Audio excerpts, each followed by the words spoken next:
జిల్లా సత్తుపల్లి మండలంలోని Buggapadu food park భూముల కేటాయింపు వ్యవహారం రాజకీయంగా వేడెక్కుతోంది.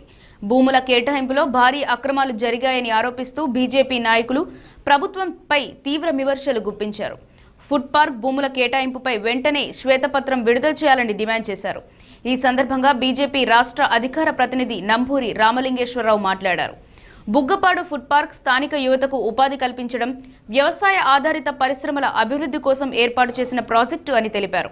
ఫుడ్ పార్క్కు కేంద్ర ప్రభుత్వం భారీగా నిధులు కేటాయించినప్పటికీ రాష్ట్ర ప్రభుత్వం నిర్లక్ష్యం కారణంగా కోల్డ్ స్టోరేజ్లు పాడైపోయాయని, అడ్మినిస్ట్రేషన్ భవనం నిర్వహణ కూడా లేకుండా పోయిందని విమర్శించారు.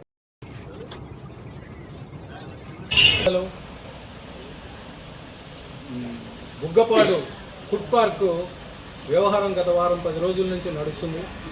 అక్కడ అక్రమాలు జరిగాయని చెప్పేసి భారతీయ జనతా పార్టీ వెలుగులోకి తీసుకొచ్చిన తర్వాత టీఆర్ఎస్ పార్టీ స్పందించి రేపు హరీష్ రావు గారు వస్తున్నారు, ఎల్లుండి కేటీఆర్ గారు వస్తున్నారు. గతంలో కేటీఆర్ గారు కూడా ఆ ఫుడ్ పార్క్ వచ్చి కొంత నిధులు శాంక్షన్ చేస్తూ ఉన్నారు, అది పక్కకు పడేశారు. ఇన్ని సంవత్సరాలు ఖాళీగా ఉండి ఇక్కడ స్థానిక యువత కానీ స్థానిక పారిశ్రామికవేత్తలు కానీ అడిగితే ఎక్కువ రేట్లు చెప్పి అక్కడ ఒక్క పరిశ్రమ కూడా రావడానికి సహకరించని ఈ తెలంగాణ ప్రభుత్వం ఇప్పుడు ఉన్నట్టుండి అక్కడ 84 ఎకరాలు అక్కడ గవర్నమెంట్ కోడ్ చేసింది 42 లక్షలు, ఎకరానికి 42 లక్షలు. కానీ ఒక కంపెనీకి 21 లక్షకే 84 ఎకరాలు కట్టబెట్టింది. దానికి ఈ సత్తుపల్లి అభివృద్ధి చెందుతుంటే చూసి ఓర్వలేని కొంతమంది అవాకులు చవాకులు పేలుతున్నారు అని చెప్పేసి స్థానిక సోదరి ఎమ్మెల్యే సోదరి మాట్లాడారు. భారతీయ జనతా పార్టీ ఎప్పుడు కూడా అభివృద్ధికి వ్యతిరేకం కాదు. గత 12 సంవత్సరాల్లో ఈ దేశం నరేంద్ర మోడీ గారి నాయకత్వంలో ఎంత అభివృద్ధి చెందిందో చిన్న పిల్లోని అడిగినా కానీ చెప్తారు.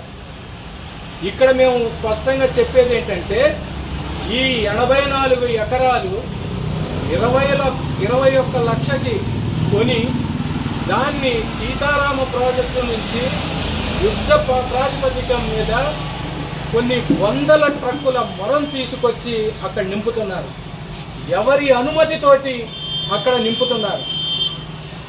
ఈ ప్రాజెక్టులో కేంద్ర ప్రభుత్వ వాటా 50% ఉంది, నాబార్డు వాటా 30% ఉంది, కేవలం 20% రాష్ట్ర ప్రభుత్వం వాటా ఉంది.